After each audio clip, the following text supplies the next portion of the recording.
Jadi ngajinya tentang jalan balik. Iya. Kalau kita merantau nih, mau pulang, maka harus persiapkan jalan pulang. Pertama apa yang disiapkan? Pulangnya kemana? Petanya harus punya. Yang kedua, siapkan beli tiketnya. Yang ketiga, kalau pulang ke rumah, rumahnya sudah hancur, udah dibangun belum? Jangan-jangan rumahnya sudah lapuk. Bangun dulu baru pulang, biar nggak terlantar kalau pulang. Ini bahasa kiasan, ya. Di dalam Al-Quran, Allah mengatakan orang-orang yang beriman itu kalau dapat musibah, apa yang mereka katakan? Inna lillahi wa inna ilaihi raji'un. Tapi ada ungkapan lain dalam doa perjalanan, wa inna ila rabbina lamunqalibun. Sungguh kami juga tetap akan berpulang kepada Allah Subhanahu wa ta'ala. Pulang kampung itu merindukan gak kalau pernah merantau? Ya, yang pernah merantau, pernah keluar kota, rindu gak pulang kampung? Ya. Madem. Ada rasa kangen, benar gak? Pasti. Dan Rasulullah mengatakan, kun fid dunya ka'abiris sabil. Jadilah engkau di dunia seperti orang yang melancong. Itu Nabi sebenarnya ngomong bab kias, tapi hakiki. Dia bukan kias sebenarnya. Kenapa? Karena ada unsur dalam tubuh ini yang bukan dari sini. Nah, itu harus berpulang dia. Inilah yang sering saya bahas dalam surat Shad ayat 72. Ketika Allah mengatakan inni khaliqun basharan min tin. Sungguh aku ciptakan manusia yang zahirnya dari tanah. Jadi manusia itu dibagi dua. Ada bashar, ada yang bukan bashar. Ini ayatnya begitu. Kalau bashar, dia dicipta, ya. Ayatnya mengatakan apa? Inni khaliqun basharan min tin. Dalam bahasa ilmu akidah, kata khalaq itu kalau ditulis bahasa Arabnya khalaq itu ibrazu syai' minal wujud, minal adam ilal wujud. Ibraz, mengeluarkan sesuatu dari ketiadaannya menjadi ada. Itu disebut dengan khalaqah. Maka Allah menyebut dirinya Khaliq, yang mengeluarkan sesuatu dari ketiadaan menjadi ada. Itu surah Al-Insan, ya. Hal ata 'alal insan hinum minad dahri lam yakun syai'an mazkura. Apakah telah datang kepada manusia kabar mengenai ada masa, hin, ada time, ada masa, lam yakun syai'an mazkura, dia belum disebut sebagai manusia. Itulah kita, ya. Lalu kami kemudian ciptakan dia dari amsyaj, ya, nutfah yang dipancarkan, ditiupkan di situ ruh yang tadi Allah simpan itu, barulah si bashar, si tubuh ini bisa sami'an basira. Jadi yang sami' itu bukan tubuh ini. Yang basir, yang melihat, yang mendengar bukan tubuh ini. Ini cuma cek ininya aja nih. Kalau orang dulu pakai antena, ya. Ini cuma antena aja. Yang mendengar bukan ini. Lalu siapa yang mendengar itu? Itulah yang disebutkan di dalam surat Shad ayat 72-73 itu. Apabila kami telah menyempurnakan jasad manusia, sawaituhu, aku sempurnakan dia, maka nafakhtu fihi min ruhi, aku tiupkan ke dalamnya daripada rohku. Nah, inilah perdebatannya. Orang takut, nanti kalau kamu buka ini, nanti orang bayangkan kalau dalam diri kita ada Allah. Dan bukan, ya. Kalau saya meniup sesuatu, hasil tiupan ini itu tidak membuat zat saya berkurang. Coba kalau kita tiup, masukkan tiupan itu ke dalam plastik atau balon, apakah zat kita setelah meniup berkurang? Enggak. Kira-kira itulah kias ilustrasinya, bahwa Allah meniupkan, nafakhtu fihi, aku tiupkan dari rohku. Apa yang Allah tiupkan? Nah, inilah rahasianya. Itulah yang dapat mendengar, yang paham sekarang ini saya ngomong apa, itu dia yang kita lagi omongin, ya. Oleh karena itu, ulama ada beberapa yang ketakutan, maka mereka mengatakan kata-kata yang Allah tidak pernah katakan. Ulama ahli kalam. Kalau ulama ahli rohani enggak. Apa kata mereka? Allah menciptakan ruh. Nah, ini ungkapan keliru. Di Quran tidak ada lafaz Allah menciptakan ruh. Coba cari semua ayatnya kalau ada. Yang ada, aku tiupkan roh. Itu yang ada. Maksudnya apa? Yang dicipta, penciptaan itu ada ilmunya. Kalau kita baca surat Yasin bagian akhir, innama amruhu idza arada syai'an ayyakula lahu kun fayakun. Jadi penciptaan itu, ini kita cara-cara dikit ya, karena banyak orang yang saya lihat terdidik lah ya, biar ada gambarannya, biar gak pusing. Allah itu jika mencipta, khalaqa, khalikun. Apa arti khalikun tadi? Pencipta.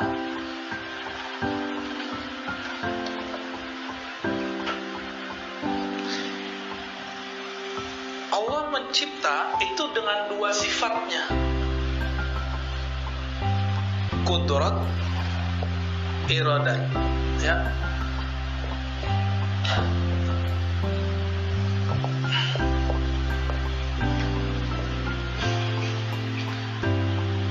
Berdasarkan surat Yasin tadi, apabila dia berkehendak, innama amruhu, hanyalah amarnya. Jadi kalau Allah sedang ada amar, apa arti amar? Perintah. Kalau dia ada perintah,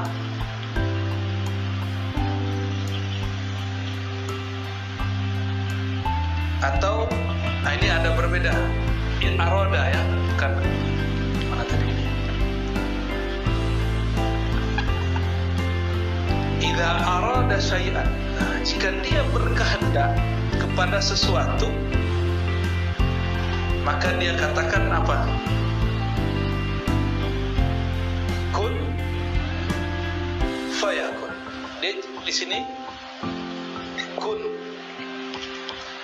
Apa arti kun? Kana yakunu kaunan. Ada, kondisi ada. Maka kun berarti hendaklah ia menjadi ada. Dengan kudratnya, fa yakun. Maka dengan kudratnya, yang dia kehendaki menjadi ada. Kalau terjemahan orang awam, jadilah, maka dia terjadi. Itu boleh juga ya. Tapi hasil harfiah kun. Ini dia kun. Dan kun ini bisa diurai lagi. Kun ini ada uraiannya. Coba lihat, ada berapa huruf? Kaf dan nun.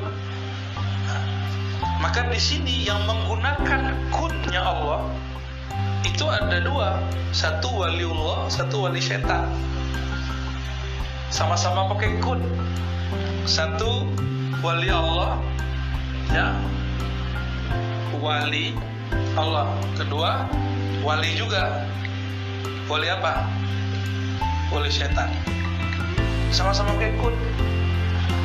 Jadi kenapa syaitan itu bisa punya wali-wali seperti penyihir atau ulama su, orang-orang sakti, orang-orang pinter itu karena ada kun juga, tapi kunnya lain. Apa kunnya? Kalau wali Allah, kun pertama kaf, kamalun nur. Nunnya adalah nur. Kamal nur. Ini ilmu huruf, ya. Ilmu huruf. Ilmu huruf itu salah satu cabang yang penting dipelajari oleh orang-orang yang ingin mengenal ilmu-ilmu kewalian, ilmu pulang. Kamal nur. Jadi bedanya di sini pakai nur, kalau di sini pakai kamal sempurna nar. Beda waw sama alif. Kamalun nur, kamalun nar. Maka ketika ini kan bersambung dengan kajian akhir zaman juga. Ketika ayahnya Samiri datang bersama istrinya kepada seorang dukun, ternyata dukun itu adalah iblis yang menyamar. Jadi orang tua ini mandul, udah berobat kemana-mana gak sembuh. Sebenarnya gak sembuh, emang gak jatah dia punya anak. Datanglah, kata orang di situ ada tuh dukun sakti. Kami kalau datang ke sana sembuh. Datang ke sana. Datanglah dia sama istri. Ini Samiri belum lahir. Kata si dukunnya,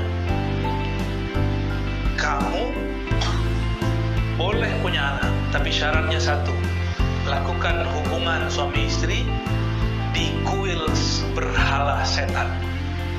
Jadi itu kuil isinya patung buat anak di situ.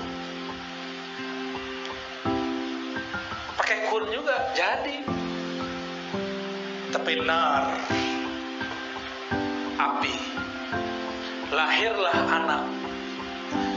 Kalau di hadis Nabi, orang kalau nggak baca doa ketika melakukan hubungan, maka setan ikut melakukan. Benar nggak?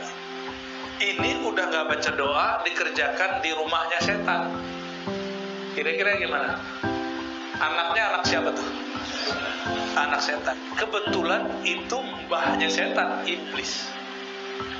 Jadi si dukun itu sebenarnya Azazil yang nyamar. Azazil itu dulu adalah pimpinan malaikat di surga, tapi bukan malaikat nur, malaikat nar yang sudah dipecat. Jadi malaikat nar sudah dipecat, sudah namanya Azazil. Azazil sudah patah sayapnya, sudah tua dia. Maka dia menggunakan tipu muslihatnya dengan kun juga. Karena kun ini ada nur di situ, ada nar di situ. Kalau nar disebut dengan narul izzah. Sebenarnya kalau kita buka-buka kitab lama masih ada yang bahas itu, cuma guru-guru kita ini malu-malu jelasinnya. Harus dibuka padahal. Di kitabnya Imam Tabari ketemu istilah izzah itu, bahwa Azazil itu malaikat dengan izzahnya Allah, sedangkan Jibril itu malaikat dengan jamal indahnya Allah Subhanahu wa ta'ala. Itulah rahasianya. Kenapa iblis ketika diusir dari surga, dia bertawassul dengan sifat Allah izzah, bi izzatika. Benar gak? Bi izzatika. Jadi itu iblis itu tawassulan.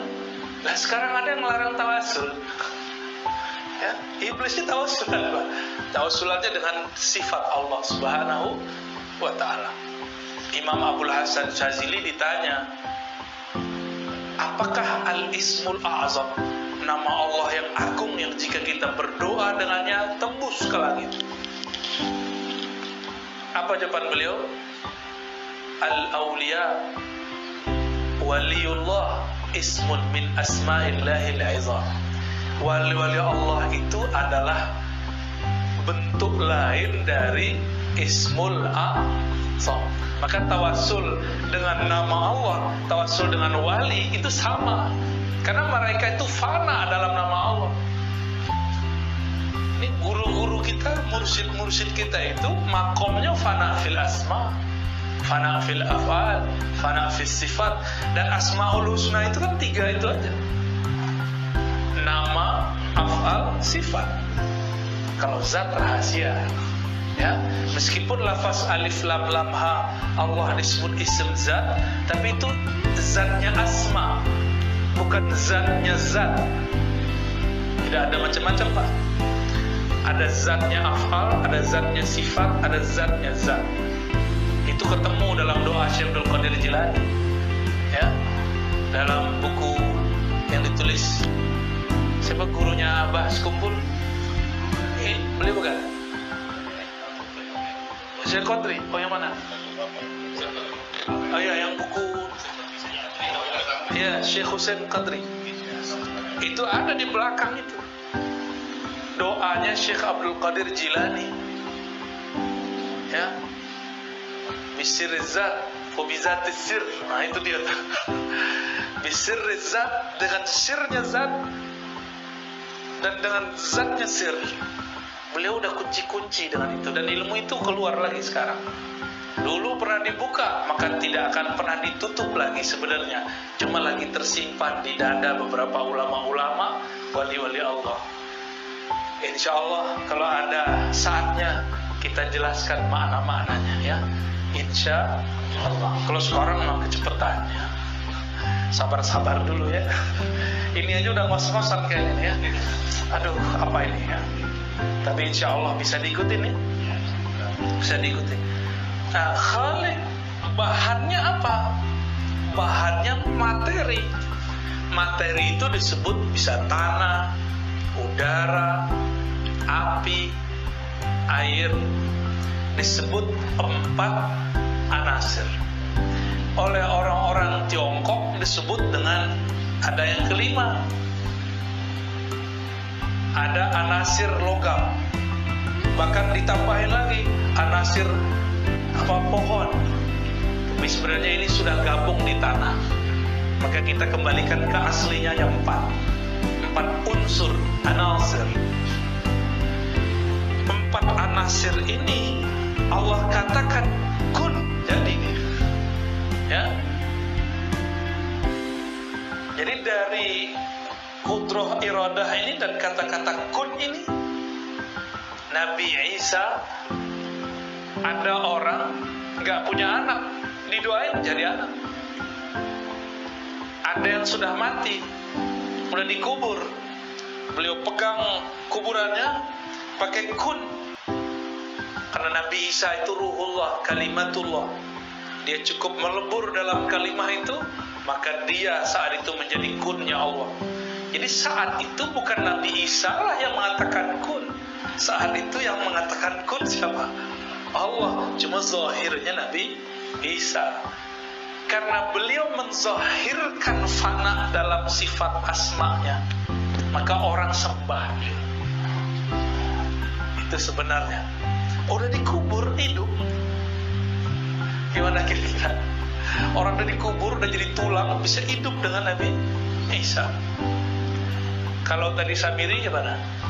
Orang gak mungkin punya anak, jadi anak. Kan sama ini, mirip-mirip kan tuh. Sama-sama pakai kun, yang penting ada bahannya.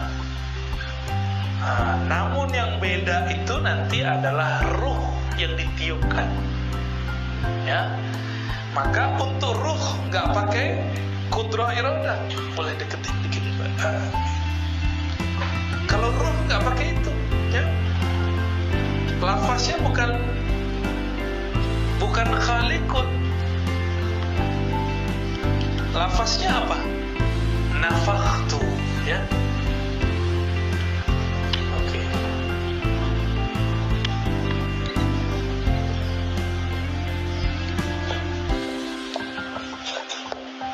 Nafakho. Nafakho artinya menghembuskan. Begitu. Apa yang dihembuskan? Amarnya. Amruhu. Amarnya itu, inilah yang disebut ruh.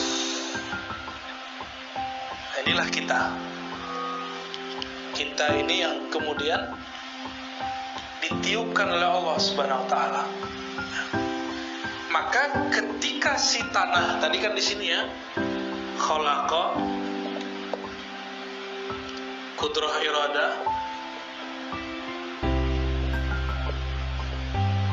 ada tanah, nah ini bashar, sisi lahir manusia, sedangkan nafakha dengan amarnya, maka itulah ruh. Karena bashar dari tanah, dia pulang ke mana? Kalau ruh dari mana? Min ruhi. Kan ayatnya mengatakan min ruhi, dari rohku. Maka dia harus pulang ke sini. Jangan ikut pulang sama tanah. Gak ada yang namanya itu, ya. Jangan sampai paman nanti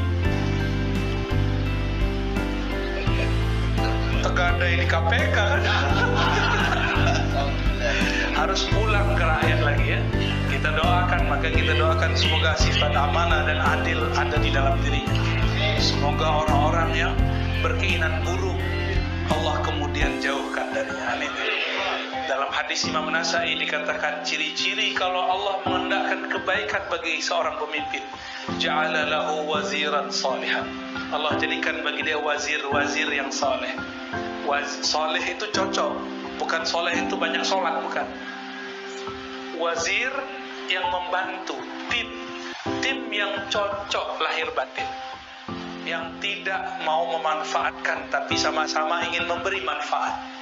Semoga nanti menemukan pola-pola itu, ya. Amin ya rabbal alamin. Semoga udah ketemu, ya, dan bertambah sempurna. Amin. Jadi tubuh kita ini ya kembali ke tanah, pulang dia ke tanah. Nah, supaya pulangnya terhormat, dia harus kembali kepada kunnya. Kun dia kudrat iradat. Inilah yang dikaji oleh guru-guru kita dari dulu, ya. Yang saya sering sebut kitab Ad-Durrun Nafis. Kemudian ada kitab Ma'rifat, ya, Syekh Abdul Rahman Siddiq, ya, Penjari. Kemudian karya-karya dari Datuk Kalampayan yang dijelaskan oleh Abah Guru Sekumpul, semuanya sama. Ini yang disebut fana dalam nama, af'al, dan sifat tiga itu. Baru dia pulang, basharnya terhormat ke tanah. Di mana tanah, ada tanah nih, si basharnya sudah larut dalam nama Allah, larut dalam sifat dan afal Allah, maka tanah itu berbangga. Dalilnya mana? Dalilnya ada dalam riwayat Imam Ahmad, Imam Ibn Mubarak. Tidaklah jalan seorang mukmin berzikir kepada Allah kecuali tanah di tempat itu berbangga. Itu baru mukmin, belum wali. Kalau wali gimana? Kalau wali ngucapin salam. Sebagaimana ketika Nabi melewati pohon, melewati gunung, melewati batu, itu batu-batu mengucap salam kepada Rasulullah Sallallahu Alaihi Wasallam. Tapi kalau paman disalami nama pohon kan kabur tak, maka nggak diperdengarkan oleh Allah. Takut, ya. Nah ini bashar. Kalau basharnya di waktu hidup dia sudah mematikan basyariahnya sebelum mati, dia balik ke kudrat iradat Allah, matinya suka-suka dia. Maka jangan heran ada wali mati hidup lagi, mati hidup lagi, mati hidup lagi. dia ada pada iradat Allah. Tugasnya belum selesai, hidup lagi.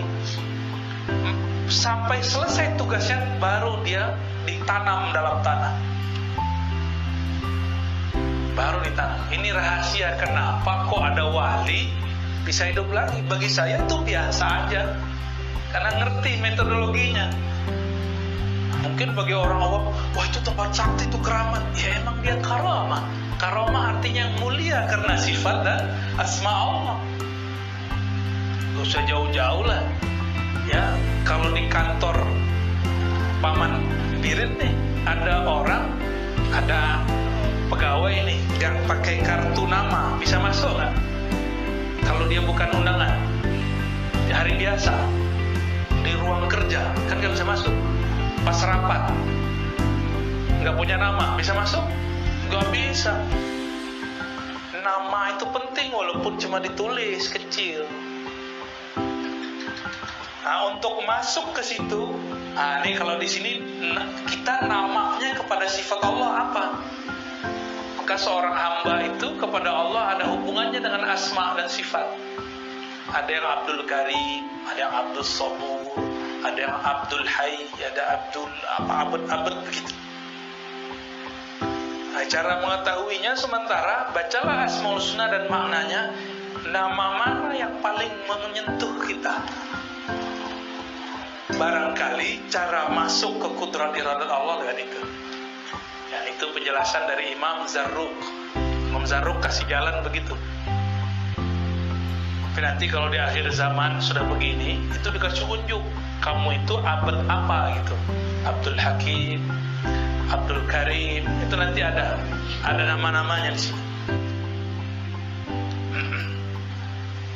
Kalau ruh gimana? Wah, ini ada cerita Nur Muhammad di sini, macam-macam nanti. Jadi perjalanan dari nafakho, amruhu, ruh.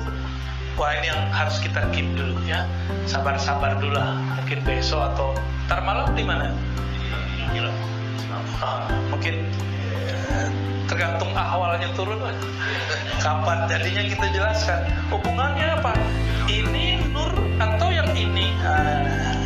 Yang Nur Muhammad yang mana nih?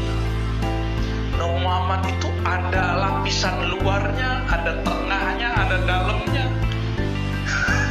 Nantilah ya, pelan-pelan kita. Dan semua arwah para wali itu saudaraan di sana. Kalau dulu, jadi kita nih ketemu sekarang, dulu udah ketemu di sana. Cuma ada yang ketemu dekat, ada yang ketemu jauh. Ya. Jangankan kita, kalau lagi resmi-resmi bisa deketin paman nggak? Lagi resmi, sulit, bener nggak? Ya. Sama, kalau ulama datang itu banyak pengawalnya, susah juga mau deketin. Di sana apalagi?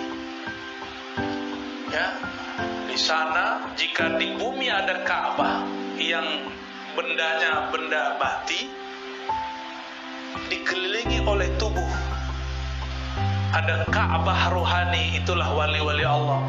Itulah sebabnya kalau ada ulama, orang datang terus, itu tawafnya diri. Mereka lah Ka'batullah fil ard. Zahirnya Ka'bah di Mekah, batinnya Ka'bah, nurnya ada. Hajar aswadnya itu ada di kolbunya para ulama. Itulah makna qalbul mu'minina baitullah. Kalau saya mengatakan ini ketinggian, saya ganti qalbul awliya atau qulubul awliya baitun min buyutillah. Kalau mukmin masih banyak lalainya, tapi qalbu wali itulah rumah Allah, itulah kiblatullah, itulah Ka'batullah. Kami masih ingat waktu ziarah ke silsilah Naqsyabandiyah yang ada di Uzbek. Orang yang jaga kubur kuncernya nanya, "Anta Ka'batullah?" katanya. "Kamu Ka'batullah ya?" Maksudnya guru. Jadi di sana guru mursyid dipanggil Ka'batullah atau Babullah. Makanya orang-orang akan berkeliling, datang, selesai hajat 7 balik, begitu. begitu terus. Nah, kita ini sedang mau menyempurnakan itu. Jangan sedih. Sedih sih. Ka'bah susah dikunjungi sekarang ya, tapi tidak usah khawatir. Ka'batullah ada di kolbu para ulama. Kenapa? Rumah Allah itu artinya tempat mengingat Allah. Tempat mengingat Allah itu bukanlah bangunan. Karena dari dulu ya, masjid nih. Masjid itu yang disebut masjid apa sebenarnya? Apa yang disebut masjid? Yang ada kubahnya? Enggak. Yang disebut masjid bukan itu. Yang disebut masjid tempat orang zikrullah di situ. Ya. Masjid yang yurfa'a, yang diangkat nama Allah di situ. Oleh karena itu, mari kita hidupkan kolbu